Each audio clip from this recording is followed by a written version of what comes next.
Muy buenos días, siendo el día de la fecha, 10 de noviembre del año 2021, en este excelentísimo acto, le damos la bienvenida a la Comisión Interamericana de Derechos Humanos, a la señora secretaria Tania Rensen-Pansi y al Estado de Tanat, Estado miembro de la Convención desde el año 84 y Estado que reconoce competencia contenciosa a la Convención Interamericana de Derechos Humanos. En esta oportunidad representaremos a la defensa en nombre de la Clínica Jurídica Isla de Tanat y en defensa del acusado, el señor Salvador Jaramillo, quien actualmente cuenta con la edad de 70 años, DNI número 13456-377, y extendiendo la defensa a sus nietos menores de edad, en esta oportunidad Felipe de 11 años y Libertad de 9 años. Establecemos en este acto la petición de medidas cautelares al Estado de Tanat por considerar que corresponden respecto del acusado. Daremos lectura a continuación a la introducción de los hechos. Es el Estado de Tanat, en marzo del año 2020, para evitar la propagación del COVID-19, que establece una serie de medidas obligatorias, en concordancia con el artículo 25.1 del Reglamento de la Convención Interamericana de Derechos Humanos, de ahora en adelante Reglamento de la Convención, donde podemos distinguir las siguientes: cierres de fronteras, limitación en el ejercicio de circulación y la prohibición de reuniones grupales, cualquiera sea su índole. Esto es presentado al secretario de la OEA en la misma fecha y aprobado por encontrarse acorde con el artículo 27.1 del Reglamento de la Convención. Pero es el 4 de abril del año 2021, a través del Reglamento 1321, que se establecen nuevas restricciones obligatorias respecto al sistema de vacunación por parte del Estado de Tanat, el cual no es presentado a la Convención ni aprobado por la misma, entre las cuales podemos distinguir las personas mayores de 65 años que no presenten carnet obligatorio de vacunación con una antelación mínima a 15 días no podrán salir del país. La misma consecuencia tendrá para las personas mayores de 65 años que no se encuentren adheridas al sistema de jubilación nacional, que sin presentar el carnet obligatorio de vacunación con una antelación a 15 días, no podrán renovar el pasaporte, cédula de identidad ni carnet de conducir. Respecto a las personas mayores de 65 años adheridas al sistema jubilatorio nacional que no presenten carnet obligatorio de vacunación con una antelación mínima a 15 días, se les verán retenidos sus haberes jubilatorios. Habiendo finalizado con la introducción de los hechos, le daremos la palabra a la doctora Del Favero para que continúe con la descripción de los mismos. Buenos días, me presento ante la honorable comisión. Mi nombre es Julieta Del Favero, abogada defensora del señor Salvador Jaramillo. Según lo expuesto por la doctora Pinfari, ahora pasaré a relatar los hechos. El señor Salvador Jaramillo es una persona de 70 años de edad, quien hace 5 años se acogió a la jubilación anticipada por discapacidad en razón de su hipoacusia. Él vive con sus nietos, Felipe, de 11 años, y Libertad, de 9 años, de quienes es tutor legal hace ya 6 años. El día 5 de mayo del año 2021, el señor Jaramillo fue a cobrar su jubilación cuando detectó que la misma se encontraba retenida en razón del decreto 13/21, por lo que de manera urgente solicitó una entrevista con el gerente del Banco Nacional, la cual fue rechazada por motivos sanitarios.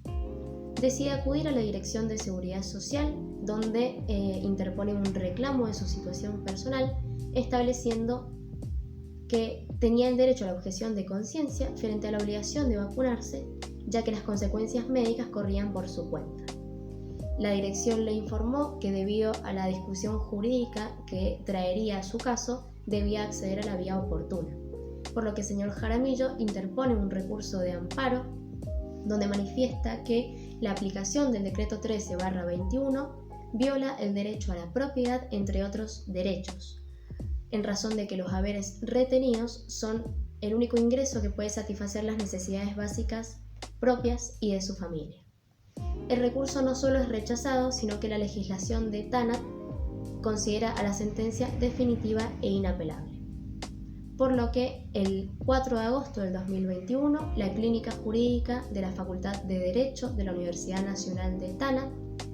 presenta una petición ante la Comisión Interamericana de Derechos Humanos en representación del señor Salvador Jaramillo, Felipe y Libertad, donde establece que se verifican los requisitos para la procedencia de medidas cautelares. En razón del artículo 25.1 del reglamento de esta honorable comisión, el cual establece que, en caso de gravedad y urgencia, y toda vez que resulte necesario de acuerdo a la información disponible, la comisión podrá, por iniciativa propia o a petición de parte, solicitar al Estado correspondiente la adopción de medidas cautelares para evitar daños irreparables a las personas. Por lo que de los hechos descriptos podemos demostrar que la familia Jaramillo, por quienes solicitamos las medidas cautelares, se encuentran en una situación grave y urgente, ya que han sido violados sus derechos a la propiedad, el derecho a la objeción de conciencia, el derecho a la seguridad social, el derecho a la libertad y a la disposición de su integridad física, y se ha atentado contra los intereses de los niños y de las personas mayores y ancianos. Sin más hechos que exponer, le doy la palabra a la doctora Fernández. Buenos días a la Comisión Interamericana de Derechos Humanos, al Estado de la Isla Tanat y a sus representantes. Mi nombre es Aileen Fernández y continuando con lo relatado por la doctora Del Favero, de acuerdo a los hechos del caso, se evidencia la necesidad de establecer una medida cautelar a favor del señor Jaramillo. Dichas medidas cautelares son una verdadera garantía jurisdiccional de carácter preventivo que van a formar parte de la función principal de la Comisión Interamericana de Derechos Humanos de promover la observancia y la defensa de los derechos humanos de acuerdo al artículo 106 de la Carta de la Organización de los Estados Americanos. Por otro lado, en el artículo 25, inciso 1, se van a establecer los requisitos para que proceda las medidas cautelares, en donde debe existir una situación de gravedad y urgencia, en donde se deba adoptar una medida cautelar para evitar un daño irreparable. Al hablar de gravedad de la situación, esto va a implicar el serio impacto de una acción u omisión sobre un derecho protegido o el efecto eventual de una decisión pendiente en un caso o petición que se encuentran sometidas a los órganos del sistema interamericano. Por otro lado, nos vamos a encontrar con la urgencia de la situación, que ésta se va a determinar por medio de la información aportada, indicando el riesgo o amenaza que pueden ser inminentes y materializarse requiriendo una acción preventiva o cautelar.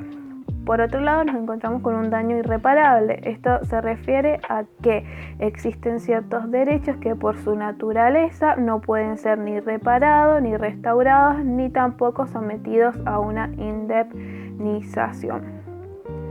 Dichas medidas no solo protegen los derechos y mantienen las relaciones jurídicas, sino que también buscan asegurar la efectividad e integridad de las decisiones de fondo.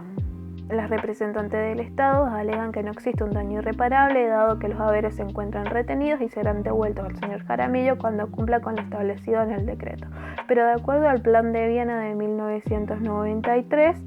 los derechos humanos son universales, interdependientes y se encuentran interrelacionados, por lo cual con la privación de dichos haberes se estarían violando otros derechos del señor Jaramillo y de los menores que se encuentran bajo su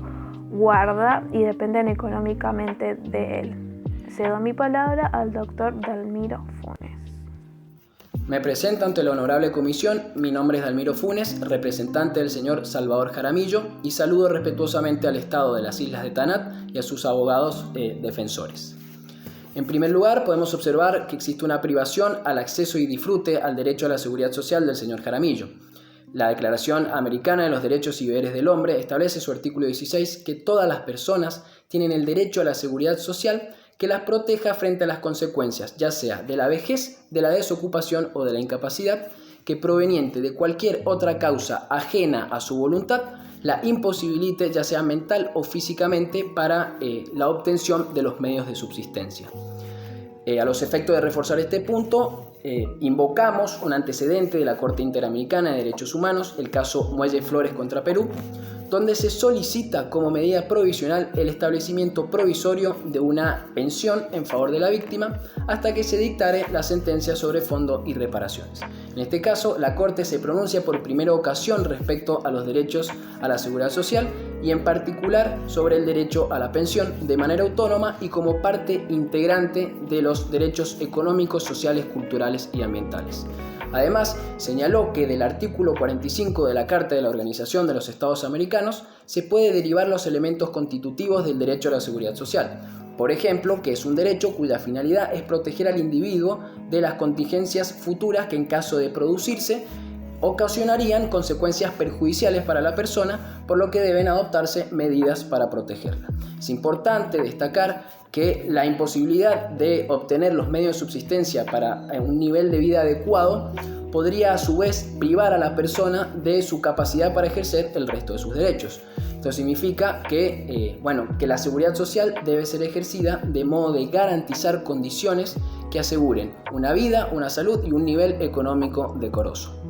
En segundo lugar, podemos observar una privación a la propiedad del señor Jaramillo, en este caso de sus haberes jubilatorios, y como dispone el artículo 23 de la Declaración Americana mencionada anteriormente, toda persona tiene derecho a la propiedad privada correspondiente a las necesidades esenciales de una vida decorosa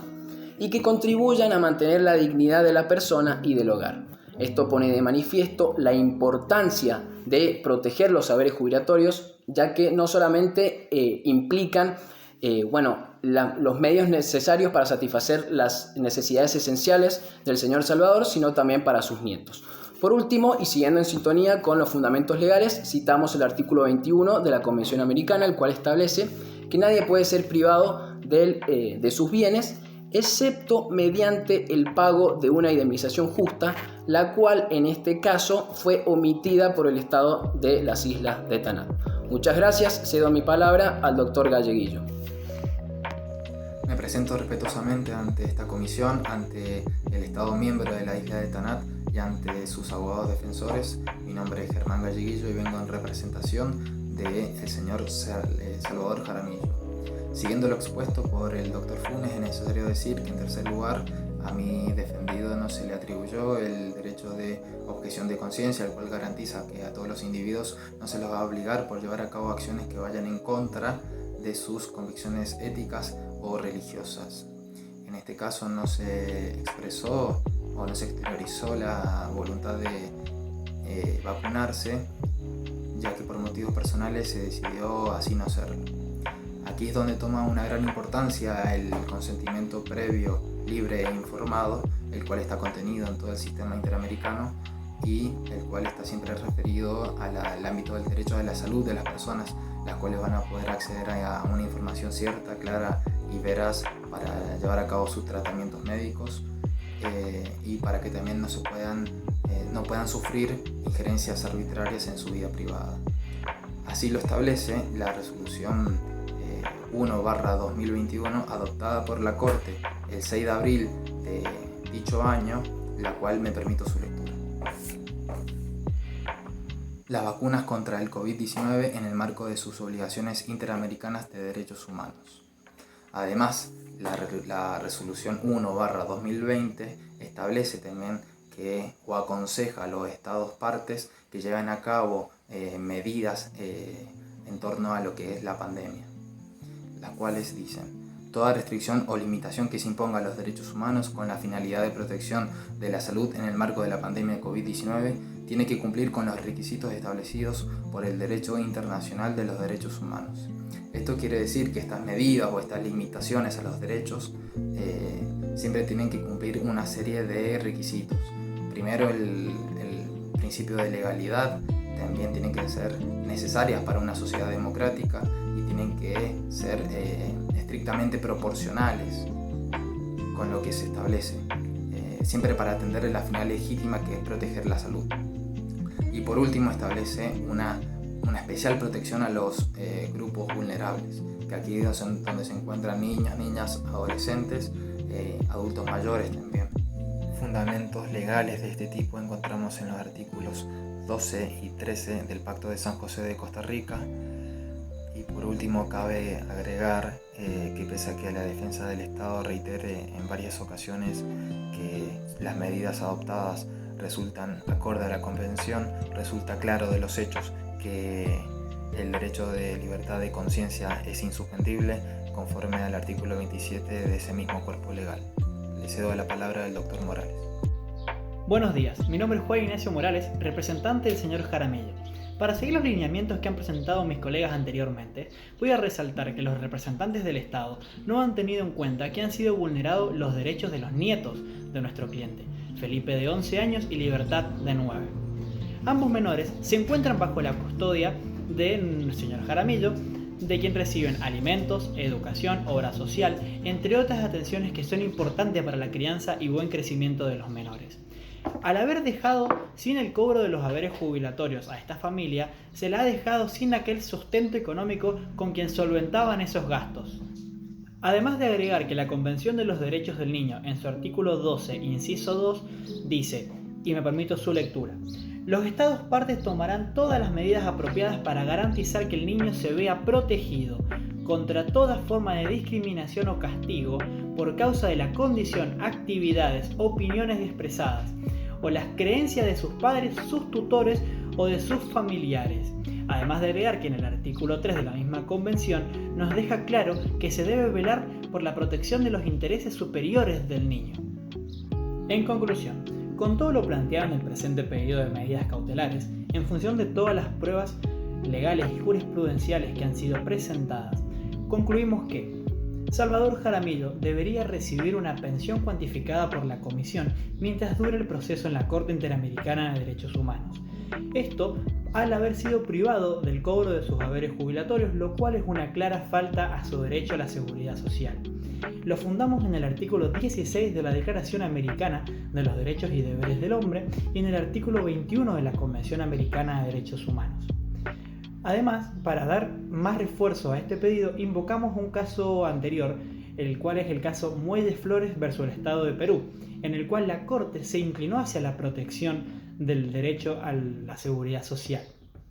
Con esta pensión creemos que se podrán cubrir aquellos gastos para la crianza de los menores Felipe y Libertad, además de cualquier sustento económico necesario para la compra de medicamentos o tratamientos médicos, ya que Salvador y su esposa son adultos mayores de 65 años.